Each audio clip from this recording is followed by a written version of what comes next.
Kia ora, talofa, namaste, haere mai, and welcome to this week's episode of The Niche Cast. We are from The Niche Cage, theniche-cage.com, where you can read about a whole lot of Aotearoa sporting matters. We've got a lot of Flying Kiwis up on the website. We've also got the last Under-20s World Cup wrap after they were defeated by the big US of A, which was a bummer.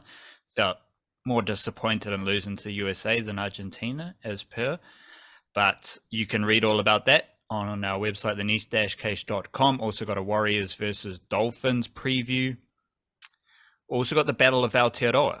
Drop those teams, Tamaki Makaurau versus Team Aotearoa, which is for me, it's just something I need to get out there for a bit of a gauge, just a bit of a reference point. For example, I can refer to a player as a Battle of Aotearoa player. So I don't have Rocco Berry, who I think it's Greytown and Masterton. He's not quite a Battle of Aotearoa player.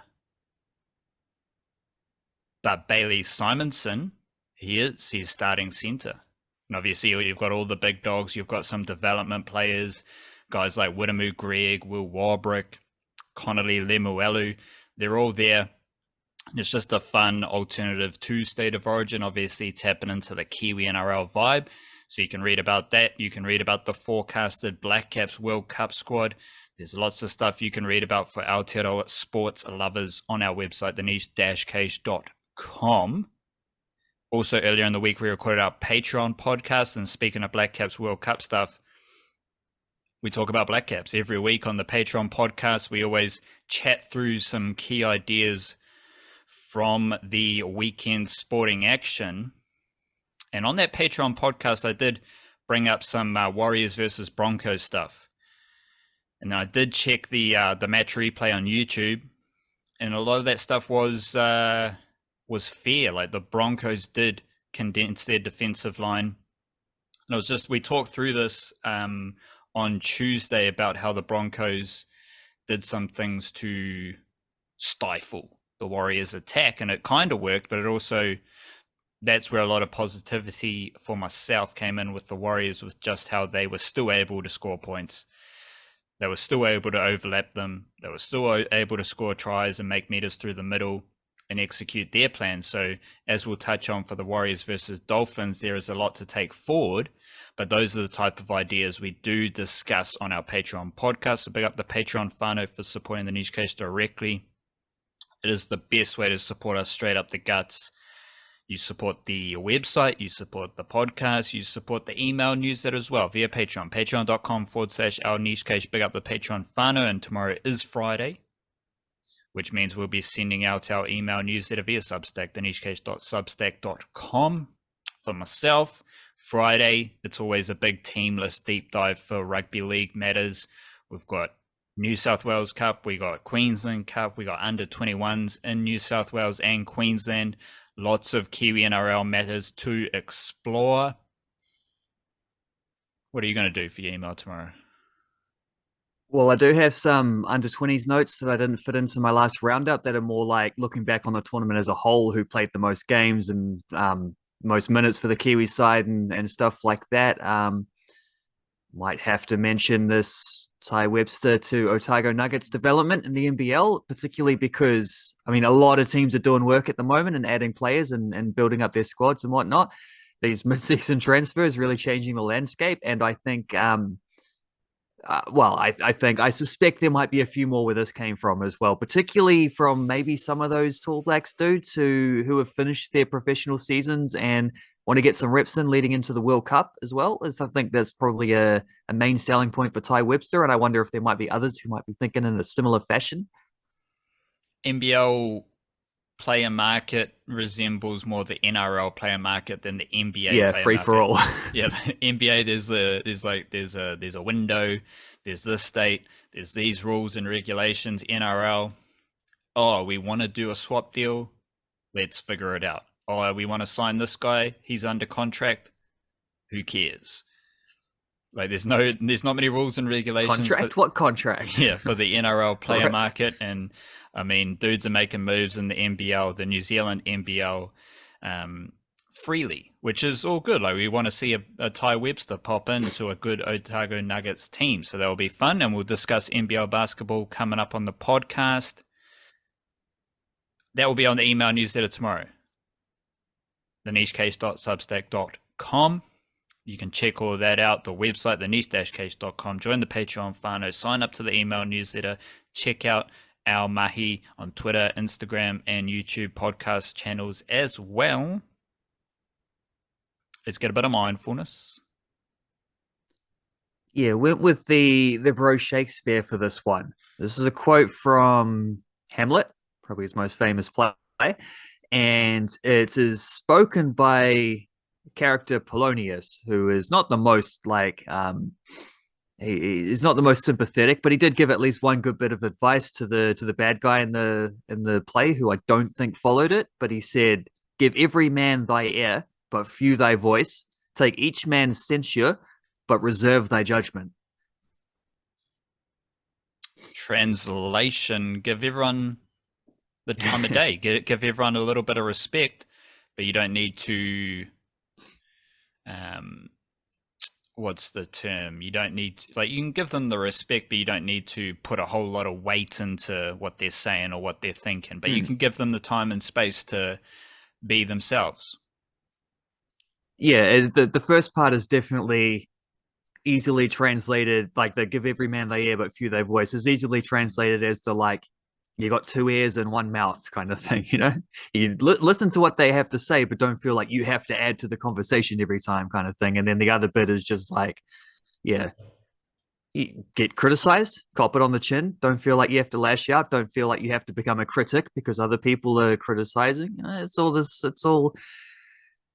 It's in the context of the play, it's a little bit more devious because it's a bit like keep your cards close to your chest because you'll know when to make your move. Whereas I think it's also better applied in real life mindfulness areas to like just hang back, observe, and see what's going on. Not even analyze what's going on. Just see what's going on, accept it, react in the way that you should naturally react, but don't react to the reactions.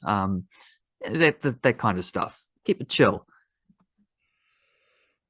That's what we do. We keep it chill, but I'm not chill about the current T20 batting averages, the highest Oh T20 batting no. averages in the world, because we've had a recent development.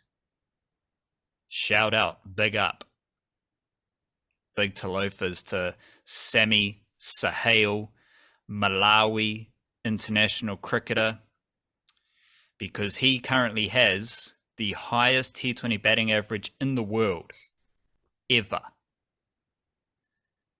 He's got a batting average of 72.5 in T20 cricket. And this is a double whammy because he knocks Chris Harris off the top spot. Oh no. And Sami Sahel popped in because he reached the, I think it's 25 game threshold for the Cricinfo stats page. But Chris Harris was the long-time leader of T20 batting averages, and I suspect as Sami Sahel, Malawi international, plays a lot more cricket, his average will go down. But right now he's first, Chris Harris is second, and this means Devon Conway has dropped down to fourth, but also second for current cricketers, because Sami Sahel, Malawi international, he is currently playing cricket. So Devon Conway has the fourth highest T20 batting average, 44.34. Second for current players, he's still ahead of Babar Azam and Muhammad Rizwan. And you've got Dean Foxcroft, Otago Volts batter. He's seventh for the all-time T20 batting averages, 43.77. I do need to do a deep dive into all these batting averages because you've got guys like Daryl Mitchell averaging over 50 in some formats. Like there's a lot of Black Caps batting excellence across the formats, and I want to keep it more a scope on ODI cricket ahead of the T20 World Cup. But as a keen observer of the all-time T20 batting averages, it was a bummer to see Devon Conway drop down. Obviously, fantastic IPL campaign with Chennai, because this old Malawi international, Sami Sahel, popped up and he knocked everyone down a notch. So it is what it is. Big up Devon Conway, fantastic batter. Well, there's clearly only one thing for it. I think New Zealand cricket's going to have to organise a 5 T20 series against, Black Caps against Malawi and get that sorted. Unleash a bit of we'll bring back Trent Bolt specifically for it. We unleash Trent Bolt on Sami Sahel and see how that goes. See if he can keep his average above 70 after 5 of them. Yeah, it's a double whammy, another double whammy, because you've got Sami Sahel's average will decrease and Devon Conway's batting average will probably increase because he'll be scoring 50s for fun. Probably. I hadn't So even thought of that angle, but that's probably. In fact, why not? Why go to Malawi? Why not just bring them here? We'll give them 5 games at like the Basin Reserve and see the Malawi dudes in like 3 layers of clothing and nice and like right in the middle of winter. We'll get them real sorted. Yeah, maybe not in the middle of winter. Like you can do all of this in the height of summers and still have the same result, I suspect. Let's preview Warriors versus Dolphins. Very interesting game. Saturday afternoon. I love not doing the official thing because the Dolphins are the Dolphins. They're not the Redcliffe Dolphins. But if I call them the Redcliffe Dolphins, I obviously don't give a shit. So I can also call the stadium in Penrose Mount Smart Stadium. And I can also call the Warriors the Aotearoa Warriors. You know, we just do whatever we want to do. It's all good. Chill out. But the Warriors are playing the Dolphins, and your team, the Dragons, played the Dolphins last week. And I'm just curious, to take us into this preview, I thought the Broncos were like not excellent, but they're still pretty good. And we talked about it last week, where Broncos still had Adam Reynolds, Ezra Mam playing on both edges. You still had a starting second row pair of Kurt Capel on one edge, Jordan Ricky on the other edge, and you also had the best centre pairing in the NRL, I believe, in Herbie Farnworth, the Herbalizer, and Katoni Staggs. This week, the Dolphins have Ewan Aitken and Brenko Lee. Now, I believe Herbie Farnworth and Katoni Staggs are much better than Ewan Aitken and Brenko Lee, which kind of tells you the story about the Broncos and the Dolphins. But as we know, the Dolphins there's a lot of intangible mana there. Wayne Bennett's coaching them, all that good stuff. So they get the job done. But your Dragons played the Dolphins last week, and I'm just curious, did Ewan Aitken or Brenko Lee instill fear in you as a Dragons fan? Yeah. I mean, Ewan Aitken is a familiar Dragons player back in the day. Who came up at the Dragons, so that was, you don't necessarily feel fearful to see the old players come back. I spent most of that game, particularly on your recommendation after we had talked about it a bit beforehand, waiting for Valens Tefade to come on. And that didn't happen until about the 77th minute or something like that, where he did sub in for Ewan Aitken just for the very, very final stages. And he had one big, like, sort of blockbusting run, mostly going sideways, but storm, like, 10 meters out, storming towards the thing, taking a few guys to stop him. Which looked good, even for minimal sort of outcome. But I don't know. I'm looking at the stats here, and Aitken and Lee, without feeling like they were the dudes tearing things up, they did combine for over 300 meters running in that game. So they must have done something right.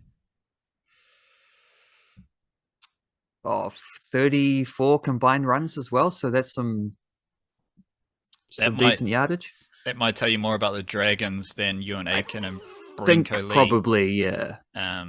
Because I definitely think Herbie Farnworth and Katoni Staggs are better. But that idea of the fear, like, that's what I was going through against the Broncos, because it's just a case of like, okay, they can shift the ball to either edge where they've got weapons. And as we talked about on the Patreon podcast, it's not just the Katoni Staggs or Herbie Farnworth. It's like you can go to either edge. One edge you've got Farnworth, Ezra Mam, and Kurt Capel. On the other edge, you've got Jordan Ricky, Adam Reynolds, and Katoni Staggs. Like, that just means the Broncos can go to either edge and set a weapon up. I don't think that threat is there with the Dolphins, and that takes us into the Warriors versus Dolphins game. I mentioned in my written preview that getting Wade Egan, Dylan Walker, Mitchell Barnett back for this game. Barnett and Walker have played over 100 games. Wade Egan's on 95 games. And that is a very different look to a Warriors team when they are replacing Freddie Lussick, Sifakula, and Tom Ale. As we know, when you select more younger players, your chances of winning decrease, which I think played out with the Warriors, but you do reap those rewards later in the season because Sifakula might be forced to play a game later in the season. Freddie Lussick might be forced to play a finals game. Who knows? But they've got some reps during the season, but this team looks a lot more mature and a lot more professional coming up against the Dolphins, and I think that is a good boost for the Warriors returning to Mount Smart Stadium. And I also think that if Nickel Krukstad, Sean Johnson, Fanua Blake, and Tohu Harris are the best players on the field, the Warriors win. And that was last week. You had a great effort from Nickel Krukstad. Fanua Blake was excellent. Tohu Harris was pretty good, although I think he might have had a few mishaps. He had a missed tackle, which doesn't happen too much. I think it was Adam Reynolds he missed. And that tells you what you need to know about Tohu Harris, is the fact that if he misses a tackle, it's a bit weird. But also the Warriors were slightly off, and you had Sean Johnson making a few errors as well. But so you had two of those four players performing at a high level, Warriors lose. I think for this game, if they're all playing at a high level, which is to be expected in home conditions, they should be too strong for the Dolphins. Yeah, the Dolphins. The fair thing is an interesting idea because it didn't. Watching the Dragons play against the Dolphins, it didn't feel like the Dolphins are the kind of team that's like, for example, the Broncos, where Broncos have that X factor stuff across the field. The Dolphins didn't necessarily feel like that, but they're a Wayne Bennett team, so that's not necessarily how they're expecting to win. They're going to be extremely strong up the middle. They're going to be fewer errors. They're going to be just a solid functional team that is going to stick with you. And I think that kind of suits that's a lot of that stuff would apply to how the Warriors play as well. And maybe that's an interesting matchup because I don't know how you're supposed to split teams that have similar thing. The Broncos the Dolphins forward pack though is nuts and was probably the winning of the game against the Dragons because they kept the Dragons from being able to even get into the positions where they would normally make errors to not score. So they're a good team. That's an interesting kind of balance how those two things work. And going from the Broncos to the Dolphins is kind of a funky one as well. But yeah, I don't know, because from what I saw against the Warriors last week, it was very it was uncharacteristic. Like you mentioned, Tohu Harris missed a tackle or two. Sean Johnson, a couple of errors. These kind of things don't necessarily happen everywhere or haven't been happening when they've been winning games. I'll say that much. I think Metcalf as a young half got targeted a bit. I was looking at the thing and he made more tackles than Johnson, which seems like an obvious let's run it down that side and to pick on the young guy. He also, from memory, I think he had the ball stripped from him a couple times, which is interesting because he is the reputation for Metcalf is as a running half. So if they're picking on him when he's taking tackles, that's an interesting sort of target as well. But as you say, they're also welcoming back some key players. So you would assume the Warriors will have a bounce back game. I think maybe in a funny way, the bye week wasn't as helpful for them as it would be for other teams. I think they were in a groove and they were kind of enjoying that. And maybe they lost a little bit of that and then had to come up against a bit of a dynamic Broncos team. So this would be therefore the response game. And yeah, they should be in a decent position. it's an interesting game because I don't think you can necessarily pick going in like a favorite. I think they're two well matched teams. I think the Warriors are favorites, if not because of those four players, but like just we know what the Warriors want to do, Mm. and it's Dylan Walker's back, Wade Egan's back, so suddenly your two crafty players are back in the mix, and you've also got Mitchell Barnett. So suddenly, again, it just goes from a kind of young, fringy team to now a professional team where the forward pack, like Fanua Blake, Afoa, Ford, Niokore, Harris, Walker, Curran, Barnett, Sirinen. There's no young forwards there. They're all just solid NRL professionals, and that's what you want, especially a game against the Dolphins where you need to show up with the right intensity, the right vigor. The selection and return of Walker can't be understated. I also like we ranked the craft of the dummy halves. You got Egan, you got Lussick, you got Sirinen, but Sirinen had a try assist on the goal line, and he is a pretty much a natural baller, a natural gamer, as we figure out what the best term is. But Bailey Sirinen is good at rugby league. He can play any position, and his passing out of dummy half is pretty good. Like, he not only can throw spiral passes both directions, he can also, I think his assist for Nickel Clockstad, he got out of dummy half, ran at a defender, and put Nickel Clockstad in a hole. And that's pretty good from Bailey Sirinen, and that's why Tom Ale hasn't been named on the bench, because Sirinen can play a lot of different positions. And yeah, I've talked about LA filling in on the edge, but he's more of a runner. And I go back to like I broke down the Warriors forward pack preseason, and you've got like different roles. Arfo is a runner, Tom Ale's a runner, Barnett and Dylan Walker's a passer, Tohu Harris is a passer. Like, you've just got different players in different roles. Barnett can play edge, he can play middle. Maratini Okore, versatile. Like, there's just different little slots for those players. And I think that's why Tom Ale has dropped out of the 17 this week, because Bailey Sirinen commanded selection as dummy half cover, let alone covering other positions as well.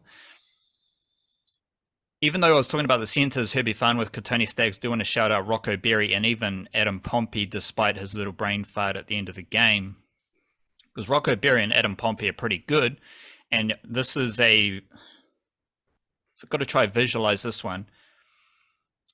Pompey and Berry both have offloads, and they both have the flick pass to the winger.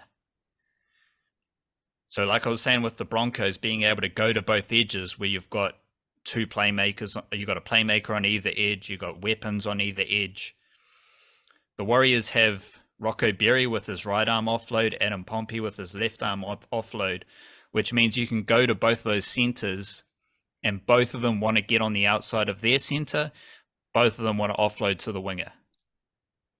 It's not like, yeah, Rocco Berry on the right edge is a fantastic offloader, center up and comer, and the other center we have Ewan Aiken, who's just going to run. Like, Berry and Pompey are very skillful centers who both have footwork. They're both big. Pompey's got his step where he jumps in the air and like basically stops in midair, and then he drops, and then he has his step where Rocco Berry's a bit more of a shuffler, a bit of a, quick steps to get on the outside, fend. And I think both, like, there's a reason why Pompey has started pretty much every game this season. Rocco Berry, he's healthy. He's straight into the team. I think Andrew Webster loves them. I think he loves their skill sets. And I think they combined for one missed tackle against Herbie Farnworth and Katoni Staggs. So they do a good job defensively as well. And I think if we're going between these three teams, I'll take Rocco Berry and Adam Pompey over the Dolphins centers.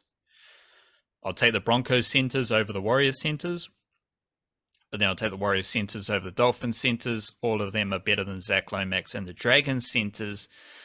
Also interesting for the Warriors, though, we have harsh on Moses Suli. He can run, but he can't defend. Well, so I think they're fine. I think the Dragons just suck.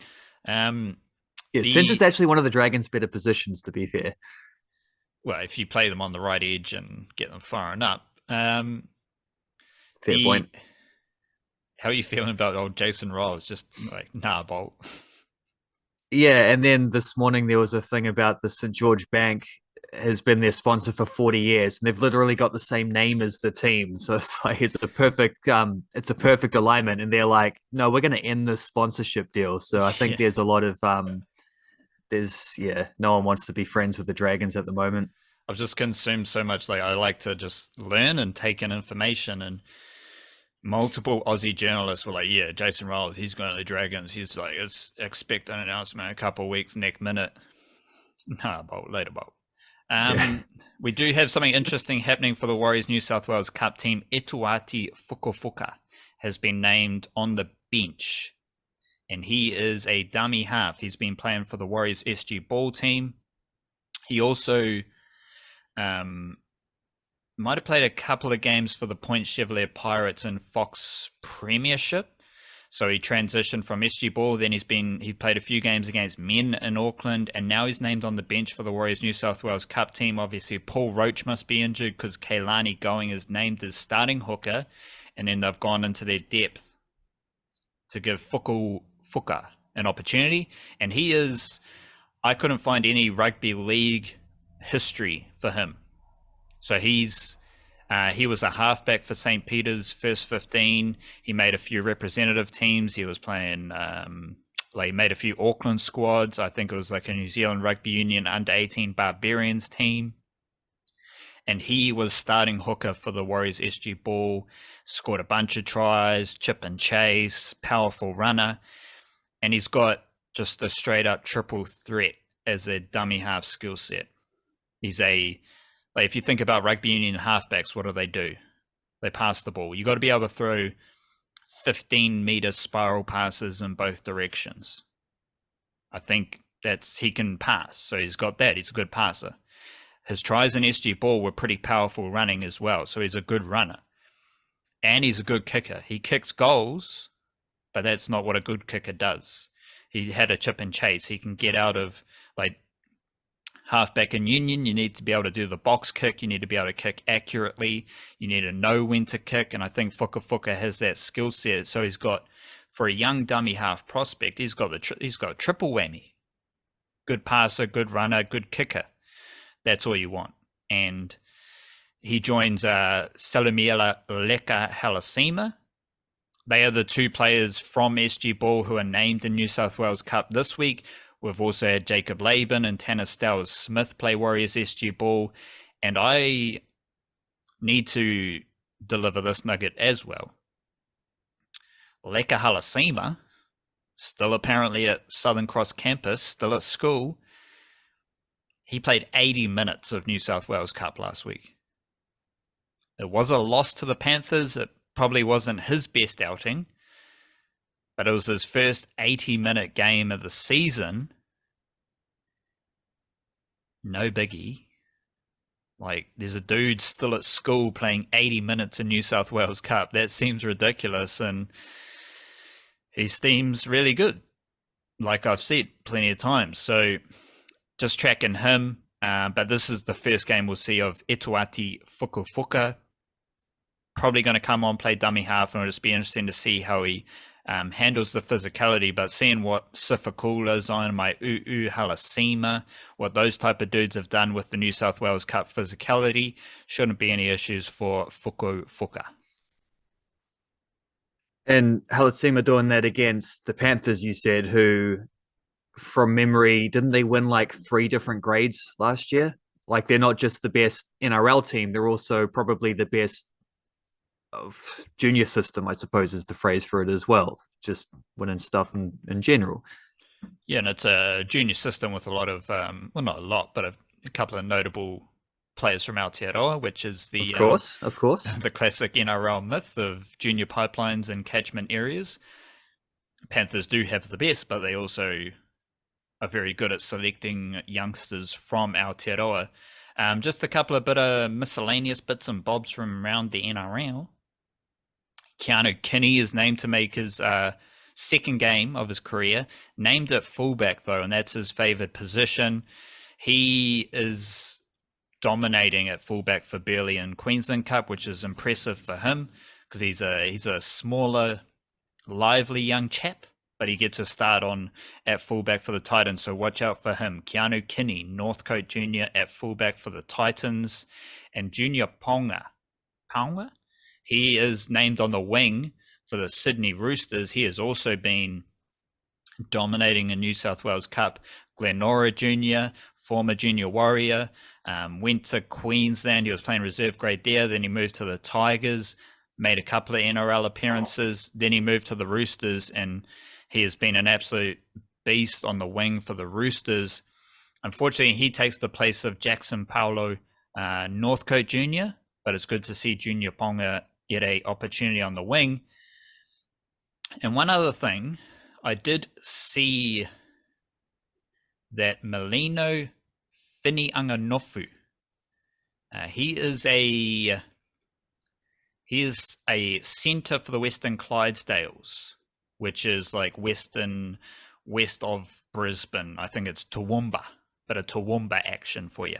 They are affiliated or aligned with the Bulldogs these days, and he's been starting centre for the Western Clydesdales in Queensland Cup, and he's signed a train and trial deal for the Bulldogs next season. Now, the thing about Melino Finianganofu is he was a halfback for Auckland Grammar first 15. He was also a junior warrior back a few years ago. I think his brother Fehi Finianganofu plays for the All Blacks Sevens team. And we have John Finianganofu. He has been playing for Redcliffe. So he was a bench forward for Redcliffe under 18s. Then he progressed, and he progressed to be a starting half. He started in the halves for their championship push, and he was a starting half in their finals victory. He scored a try, and he was one of the best players, one of the best under 18 players in Queensland, full stop. Then he stepped up to under 21s for Redcliffe as a centre, and he's coming through the Redcliffe system. He also went to Auckland Grammar first, and all three of them, I think, played first 15 for Auckland Grammar. I think they are Mount Albert League juniors, but it's a pretty epic whānau there. I think they're all brothers. Don't quote me, I'm not sure about that, but I think they're all brothers. Fehi Finianganofu playing All Black Sevens, Melino Finianganofu playing for the Western Clydesdales, now signed to the Bulldogs on a train and trial deal next season, and John Finianganofu coming through the Redcliffe Dolphins system, which is pretty bonkers considering like John was like a midfielder for Auckland Grammar. I think Melino was a halfback in first 15, and they're basically playing the same position in the league now. So it's just a funky crossover there, but they did a bit of research there, and it's very fun what's happening there. The halfback transitioning to the NRL as well, which is funky. I suppose there's enough dudes playing first 15. Pretty much all the Kiwi dudes have played first 15 coming up, that every position will have, translated ones. But I was thinking when you're talking about that before, about the skill set of a rugby union halfback and how that might translate a little easier to rugby league. Because, I mean, it always feels funny when it's like when you go through those and then you list the like, yeah, and he played first 15 for this team. It always feels like a little bit of a shove it rugby union. You've missed out on another one sort of thing, particularly because no one seems to realize this. Obviously they do if they're listening to our podcast and reading our stuff, but wider it seems to be, I don't know, I guess it's just that protective traditional rugby union mindset in this country is very much we're the top sport and nothing else. But you'll get cases, this probably even more prevalent with Australian rugby union, of like recruiting league players to go and play, like swapping the codes kind of thing. You don't get a lot of union players going to league, but I was thinking when you were talking about that, how a couple that didn't go but did flirt with it as All Blacks was like, I remember Piriwepu thinking about it for a bit, and then obviously TJ Perenara for a while was thinking about both halfbacks, which I thought maybe is an interesting fact. Neither did, so it was probably more like just it's probably more about just negotiating the next contract with NZR. But maybe I don't know. It was just a random thought I was having while you running through that. Is that maybe there is a thing about halfbacks making that transition a little easier? I don't know. No, Of course, it not would at mean all. more if they actually did it. Yeah, not at all. Like there's no rhyme or reason for the positional crossover because you've got like forwards in first 15 rugby union, they can become forwards in NRL, but then you've got someone like Leo Thompson who was a midfielder in first Mm. 15. So you got Leo Thompson, he was a midfielder in first 15. I think it was Napier Boys. He is now a middle forward for the Knights. Matthew Tomoko, he was a midfielder for Auckland Grammar first 15. He's now a centre in the NRL. They played the same position in rugby union, completely different positions in league. But so we've got to be fair, like the old school way of thinking, it involves as much angst from rugby league people towards rugby union. Like it's a battle between both. Like there's angst from both parties. But now we're in the age of footy abundance in Aotearoa, Yeah, there you go. where everyone plays everything. And you only need to look at those Warriors juniors who have played SG Ball and New South Wales Cup. Halasima, Fukafuka, Jacob Laban, Tanner Stowers-Smith. All of them played first 15 rugby. Halasima, Laban, and Stowers-Smith also played league. So many of these youngsters are playing both codes growing up, and that's where you see the transition. That's why you can't have any angst, because they both play both codes, or they all play both codes growing up. So how can you view either code negatively? Because they both want to Yeah, you play can't both be codes. possessive about it if you sort of own both of them. If you've got a connection to each, there's no. It's almost like the eligibility stuff with picking a picking a nation to represent. It's like there's no wrong answer. If you're eligible, you're eligible. Yeah. So shut up. We'll let's get into some New Zealand under 20s football. Unfortunately, they've been knocked out of their World Cup with the loss to USA. What's your like just gut feel about the tournament result now that it's finished? Gut feel tournament result. I mean, I think we saw the first two games a good example of where they stand. I think we got in the next two games, even though they were kind of dominated by Uzbekistan, they were dominated in a way where they were still able to score a couple goals. A little bit freaky in that they were both wonder goals. It was like maybe that's not something you can rely upon every time, but they they battled in and got a draw, which is something that the same performance wouldn't have been able to get against the next two. And I think he just saw it against Argentina and he saw it against USA as well in different ways. I thought there was a really interesting dynamic between Argentina having very creative, flair filled rugged as well, like dudes who were jumping into tackles, winning the ball, nullifying our supposed physical advantages as being a real tall team. But Argentina felt, I wrote in the thing, they felt like magicians. It felt like they could make things up as they went along. USA felt like engineers, where it was they were really good, but everything was practiced. Everything was root. It was like it was like they were running NFL plays. Everyone knew where to run. Layoffs were going the exact same spot, angles. It was all the same stuff, but both teams were really good. And ultimately, I think as much as I could, I've mentioned the tactical stuff, the coaching in general, some of the substitutions, the squad pick, all this stuff. You could pick on little things, but ultimately, what happened against Argentina would have happened regardless. What happened against USA would have happened regardless. And I think we just got to a point in the tournament where we came up against two teams with much bigger nations that were just better. Like just plain and simple, they were stronger. They were going to win no matter what, basically. Yeah, respect to your footballing takes, but I don't think it's like a nuanced, insightful, wise, exclusive to be like Argentina and USA are better at football than New Zealand, and that was evident in the performances. So, but that, as we know, many Kiwis don't really seem to understand the world of football, and that context around results does clutter and cloud their perspective. Coming out of the tournament, who are some players to watch out for moving into your Flying Kiwis realm? You're going from national team duty to now tracking them in Flying Kiwis. And of course, we do have the Wellington Phoenix connection. So I don't know. There's just like very basic question. Is the Phoenix angle more interesting or the Flying Kiwis angle for some of these lads more interesting? Well, in a way, it's almost the same angle because when you get the very best Phoenix youngsters, we've seen in recent years that those guys go on to become Flying Kiwis guys. They will move from the Phoenix as a platform to signing in Europe or wherever. It's what Ben Wayne did, it's what Kakache did, Singh did. Um, it might be what Finn Sermon or Finn Conchi do in the future. I think. Yeah, but like As far right as now, like the next well, weeks, the next month.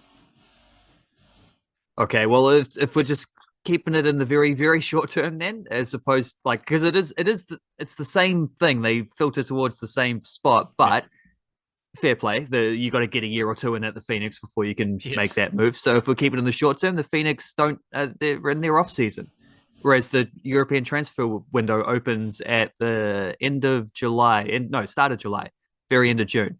So yeah, short term is definitely. Let's see what can happen in Europe. Let's see if some of these dudes can pop up on a few things. And there's certainly, I mean, just before the tournament started, backup goalkeeper Henry Gray signed with Ipswich Town. So that's one. I know Ole Colotti's been trialing at least 5 different clubs in England. So I would imagine someone's going to pick him up. He started in most of these games and looked pretty handy. Admittedly, for a team with a striker, had to do a lot more work off the ball than on it. But his hold-up play looks nice. He's a strong dude. I think there'd certainly be some English club out there who looks at him and thinks maybe he's the next Chris Wood. He's even he even has a little bit of a Waikato football background. He's not from the Waikato. He's actually from Dunedin, I think, but he played a bit for Christchurch. He moved to Christchurch to play for Christchurch United. Then when he didn't get their first team last year for National League, he moved to Melville, played a year for Melville, and was their top scorer in the National League and was good. He was like really good, launching him into this spot. So he's one that would be close. A couple of them already have deals, but one who does is Case Sims, who it feels like if you're, say, I don't know what he must be about 19 years old, I'm guessing, safe bet for an under-20s team.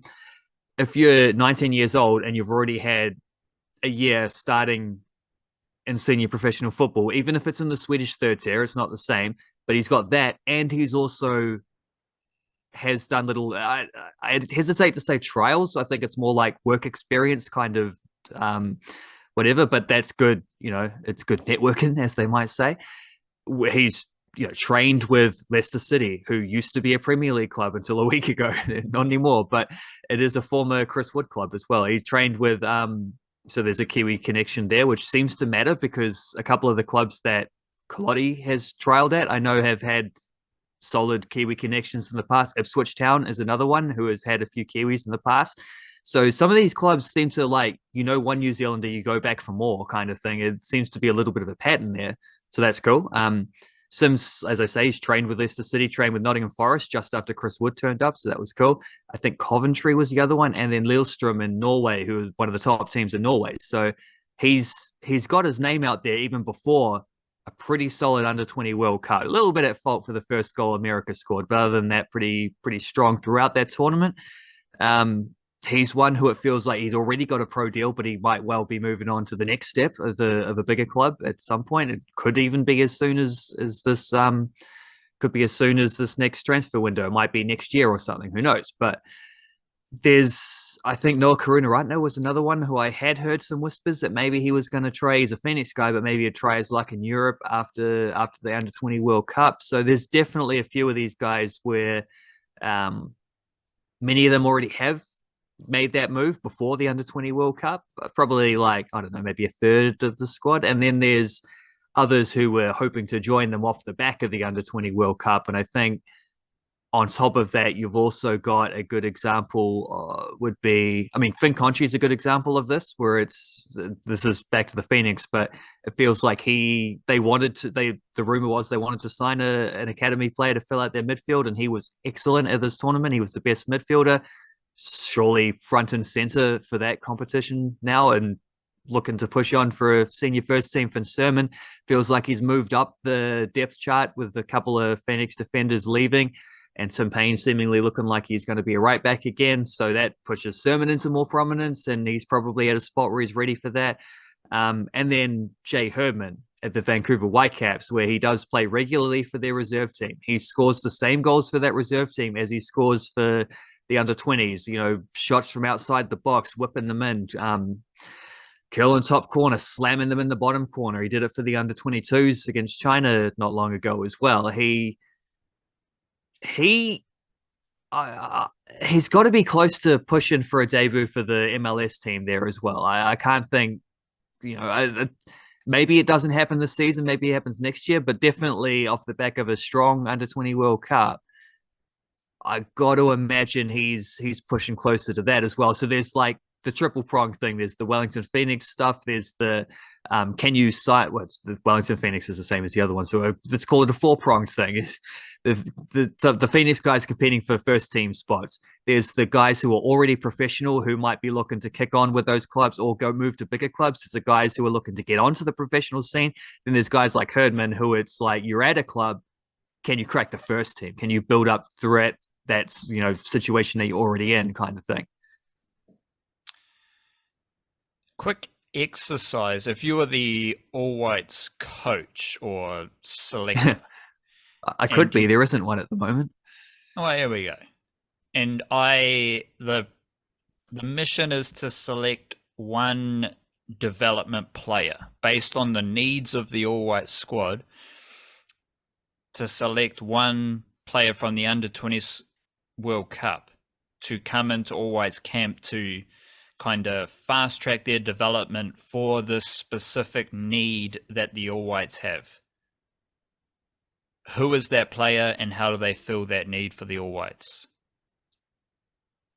That's a very interesting question, and I could go a couple ways. I mean, if I'm looking at the squad, I think the standout players were Conchi, Sermon, Sims, and Herdman. So I'm probably going to pick from that quartet. I don't think it's a pressing need for another goalkeeper at the moment. So I think he's just steadily working his way up, but that's not an immediate thing.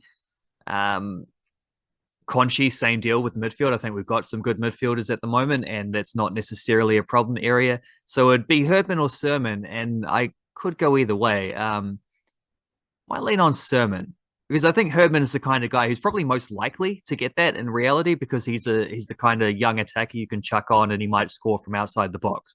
He might just do a little bit of moment of magic kind of thing. He does feel like he plays. They are different players. There are things that Herdman does that Singh doesn't, and a lot more things that Singh does that Herdman doesn't. But I feel like there's a bit of a Herdman's the kind of guy who, if Sarpreet Singh gets injured, not yet, but in a couple years, if Sarpreet Singh is unavailable, Herdman is shaping like he could develop into the guy who steps up as his backup kind of thing.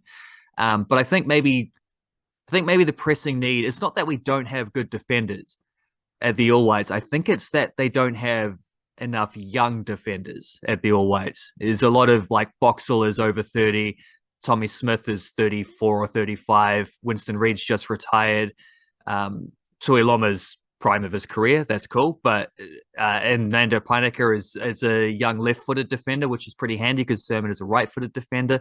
But I think maybe, just getting a younger centre back into that mix, knowing that that's been a strength of the team for a while, but a few of those guys are sort of moving on, or they're towards the ends of their careers and maybe won't be playing on past the next World Cup cycle. So I think getting him a little bit of a boost, even if it's not playing, just getting amongst the environment and helping adapt to that stuff for 3 or 4 or 5 years down the line when he might be seen as someone who's going to be a first choice starter, that wouldn't go astray. The Wellington Phoenix might have the same need, They and might, Finn yeah. Sermon is also on the fringe of the Wellington Phoenix first team, so that's a good joker to keep tabs on ahead of the Wellington Phoenix A-League season.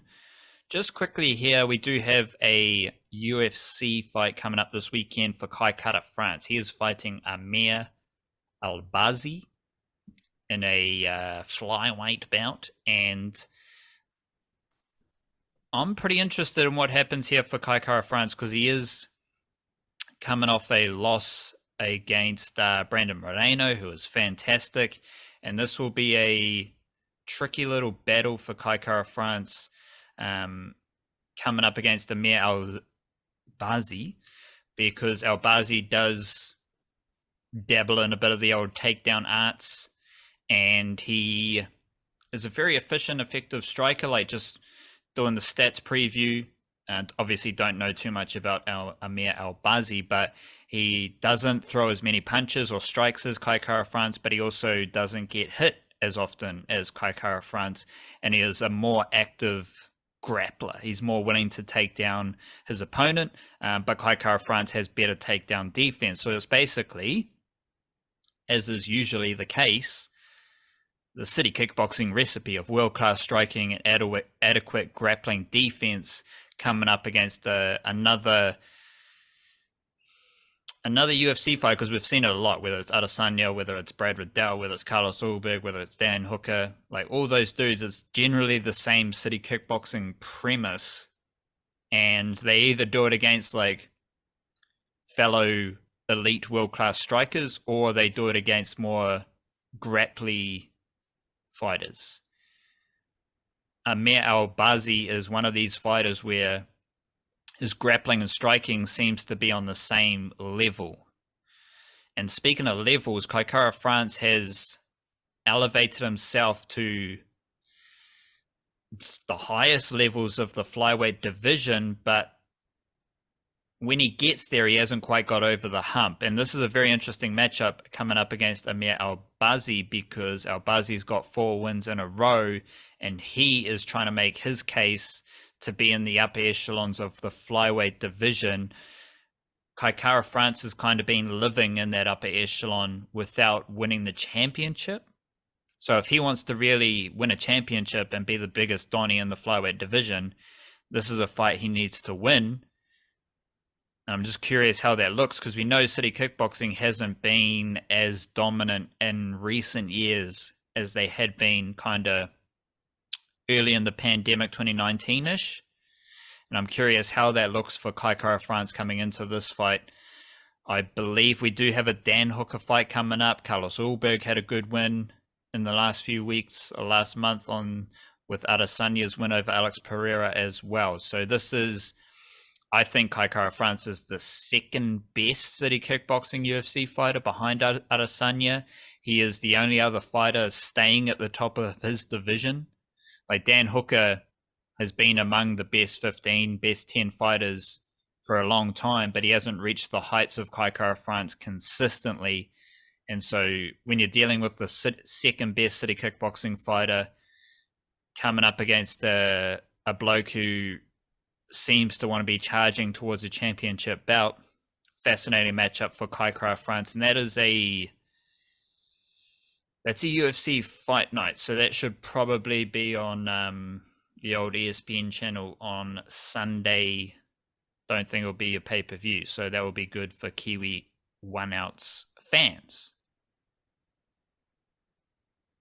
Beauty. I was going to ask sort of like, what's the trajectory of Kai Kara France coming into this fight career-wise, but you sort of answered that. It sounds like he's going to be the higher ranked dude in this fight, if I've got that right, but isn't necessarily like he's up against a dude who's in form, who's won a few fights in a row, and it's a bit like he, whatever the bro's name fighting him,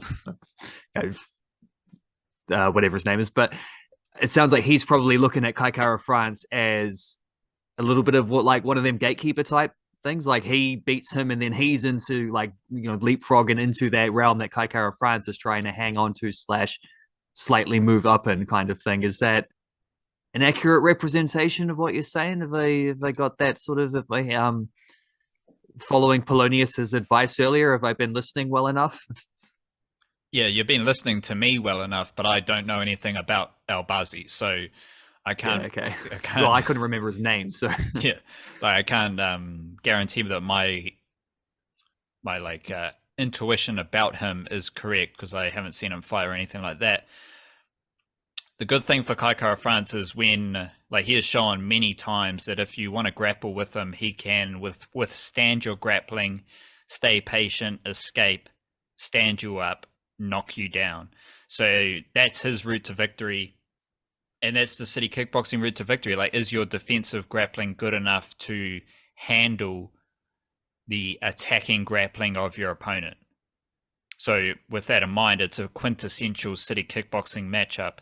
And I'm fascinated to see how it pans out, especially for Kai Kara France, because he is someone who has been at the top of his division for a few years now, and he has championship potential. Very heavy hands, great mindset, hard worker. As I said, enough adequate defensive grappling. He can attack with his grappling as well. Right now, him and Adesanya are the like championship pedigree fighters for city kickboxing, and I'm curious to see if that translates to a championship type of performance from Kai Kara France.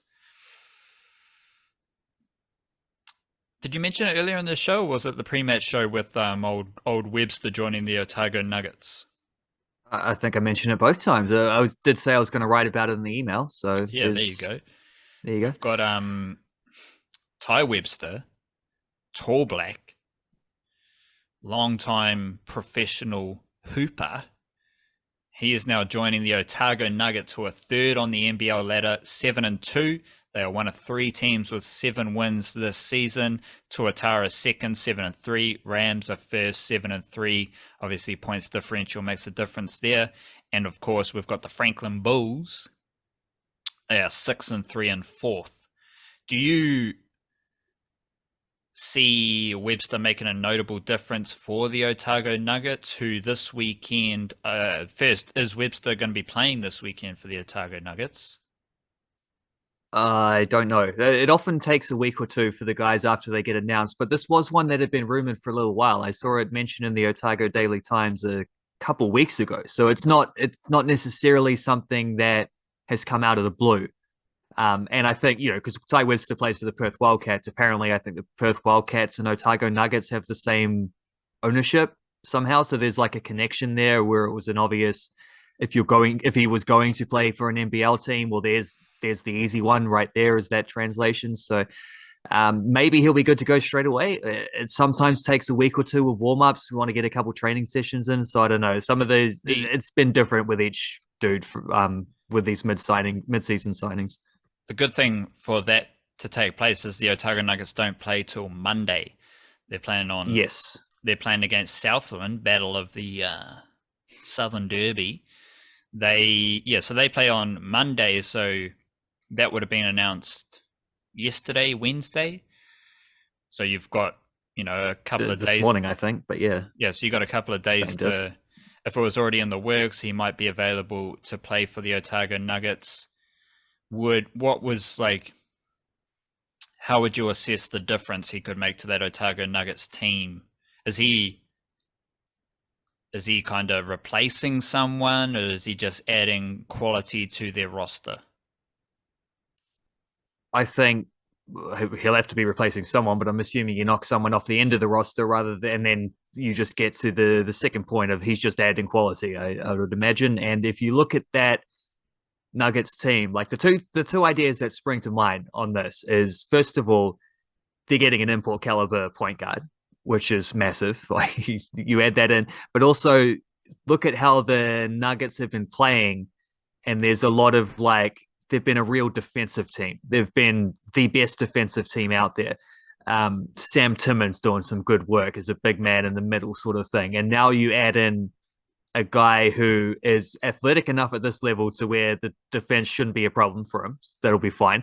You've also got someone who is really good at creating offense. He's a great passer. He's a great dribbler. He gets to the rim. He can his 3-point shot comes and goes, but I expect it'll be pretty good at this level for sure.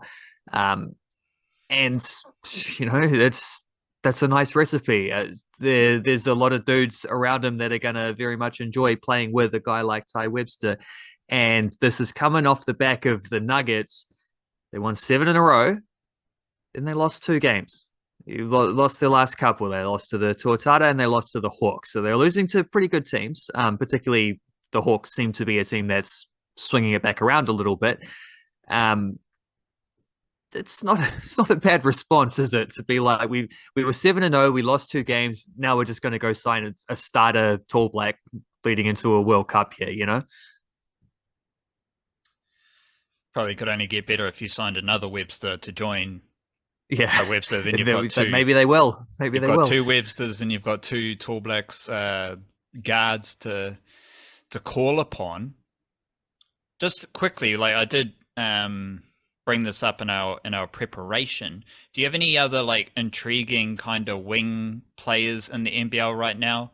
Because you've talked a lot about Walter Brown, the Canterbury player. He seems like a long, versatile wing type of player in basketball. Charlie Dalton has been fantastic for the Tuatara. Like he's just in absolutely everything, rips in, young fella. Is there anyone else from that kind of cut from that cloth who you'd like to highlight? Yeah. Yeah. I mean, a lot of the teams have targeted import players in those spots, particularly the ones that have solid point guards, have then gone. The next thing is to like get someone who can shoot 3-pointers and defend the perimeter as your imports. Canterbury and Otago feel like examples of teams who have done that, but you do have like say, Ruben Turangi at the Auckland Tuatara has been excellent throughout the season. He's probably the leading candidate there. I mean, mentioned the Hawks before with Rusbatch and Natai. There's a few of them. Hiram Harris as well. Hiram Harrison, like fit. I can't put Ruben Turangi too far below Hiram Harris in my favorite player rankings. Like he's right there. I can't really separate them, to be honest. Like Hiram Harris is a bit more mongrel, bit more grit. Whereas Ruben Turangi, same kind of skill set, but just so smooth and silky. Yeah. Whereas like I like the smoothness just as I like Hiram Harris's effort. And I think they are the top level wing players in the NBL for the local lads. And so for the Tuatara, they've got Turangi and Dalton, which is a fantastic kind of like duo to have, because as I said, he provides the energy and the grit that Turangi has, but it's not like a specialist skill set of his. As I said, he's far more silky. He's a playmaker. He's just pure basketballing talent. So that they kind of complement each other. And then Hiram Harris just does everything for the Hawks, and he's got a couple of players in different positions around him who really complement him. I'd say it's the same for the Rams with your mate Wally Brown, because he's got Max Darling, and we've talked a lot about the big men, but Max Darling is kind of he's a big man who covers the wing role as well. Like this feels a lot like both those two guys can shoot threes, so yeah, this feels a lot like the like Manatini Okore, not Jackson Ford, Mitchell Barnett position. Like Mitchell Barnett started at prop in the first game of the season. He can play second row. Manatini Okore has played center for the Kiwis. He's filled in for center for the Warriors. He's a good second rower. He can play middle. And to me, that feels like the Max Darling, Hiram Harris caliber of player in the NBL. But I'm curious for you about the younger dudes in that group. Is there anyone else? Yeah, I mean Isaac Davidson at Franklin probably certainly fits in the category as a strong domestic wing player. Yeah, I don't know. Like I say, a lot of the teams have lent on, particularly because you get a couple of imports. It's like get a get a shooting guard slash small forward who can hit threes and defend really well, and get a point guard who can run the offense is kind of a strategy that quite a few of the teams have used. But I mean, yeah, like Charlie Dalton is definitely a dude who has stood out for that, and just think what a like unreal role model he's got there. Who you playing alongside Tarangi. Walter Brown and Hiram Harris and Max Darling are all on the bigger side of this. Like they're probably at best power forwards, but of course it's all quite at this level, it's all a bit fluid, and definitely, particularly with those Rams dudes, when you had Ty Wynyard there as a big man, you would get lineups with like 2 or 3 of those guys out there, and it's definitely like, well, it was fun to see because they could rebound everything, and they were still able to hit some threes. So like Walter Brown has been real exciting. Trying to think. I'm trying to scroll through some of the other ones. I think the Hawks one is quite interesting because they're not young dudes. I'm talking about like Natai and Rusbatch. We'll leave Harris on the side because you know what Harris does. But Natai and Rusbatch as their shooting guard and small forward feels like they've been up and down is the thing. Like they'll have games where between them they're shooting like a combined 35%, and there'll be games where they're shooting 70% combined. And when they shoot really well, that team can beat anyone. When they don't, that team seems to struggle. Like since we're talking about Kiwi Wings here, those two for that Hawks team feel like real as the Americans might say, the barometer players, like where it's when they perform well, they're kind of the decisive aspect of that team. A little bit less now that they've got the fella was Isaiah Lee. I can't remember what his first name was, but their import that they've signed has certainly helped that balance a bit more and taken the pressure off them having to rely on the same dudes. But it's definitely been a funky aspect of that Hawks team as well. And yeah, it's because we've sort of done this in stages, haven't we? We've talked about the big men, the local big men. We've talked about the local point guards. Now we're talking about the local wings filling it in on the thing. And it's interesting when we, having broken it down like that, to see how some teams like angle towards one position and angle towards different in terms of how they fill their imports, how they fill their locals. It's also just interesting to see that in every area there is depth across all of these things. And there is, it's hard not to think about this all in the context of a Tall Blacks World Cup squad in a couple months, because that is like, can you pick both Hiram Harris and Ruben Tarangi? Probably can. You can probably fit them both into a 12.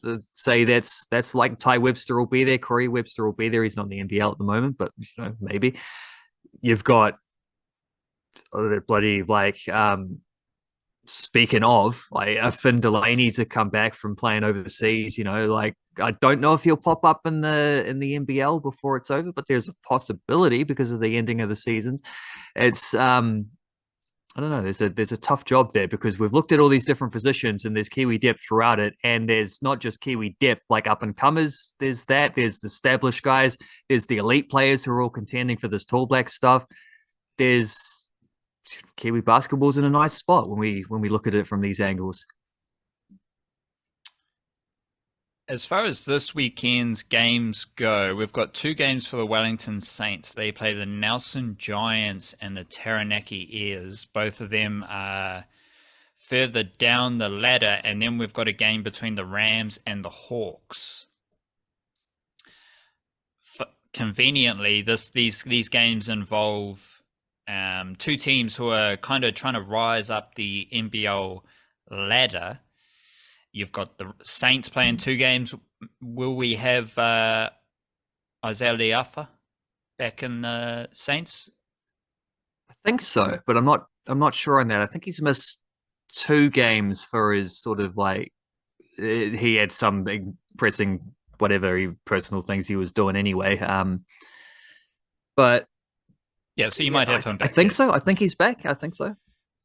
Hopefully he will be back for the Wellington Saints because they are playing 2 games this weekend.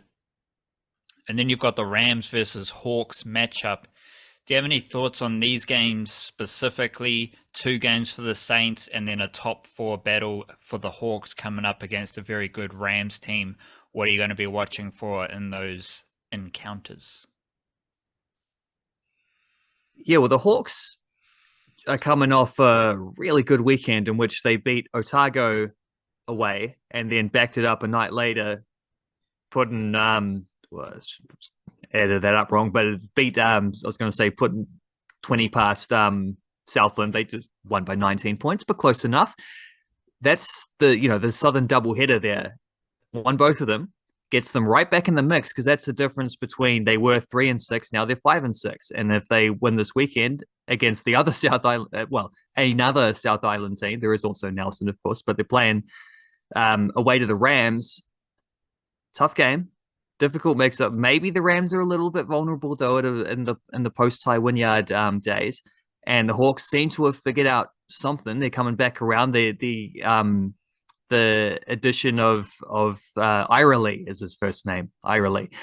Addition of him has made a big difference in helping them being able to spread their minutes out and balance the expectations across the otherwise quite a small roster. Small but very talented, and including a lot of domestic dudes. So I mean, they could have an even record by the end of this thing if they can turn up the Rams, and then with the Saints, and they could have a winning record by the end of this week if they are away in both of those games, away to Nelson, away to Taranaki. But those are, as you say, teams currently below them on the ladder, teams that they would hope to be able to beat. They did beat the Rams last week. Before that, they beat Southland as well. They have won 3 of their last 4. 4 of their last 6 as well. Like they started really poorly.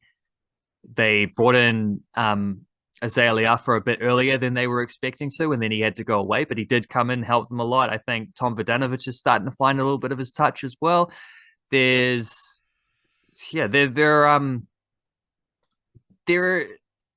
to put it this way, they're the kind of team that we have, like we do have this established top 3 right now with the 3 teams with 7 wins. None of those teams are going to want to face a Wellington Saints team that's starting to get the hang of what they're doing. You know, the Saints, especially like Saints, first of all, perennial champions of this competition, but also just looking at the Saints this year, they're going to win most shootouts. Defense has been terrible for them, but that's one aspect they've been really working on to try and improve.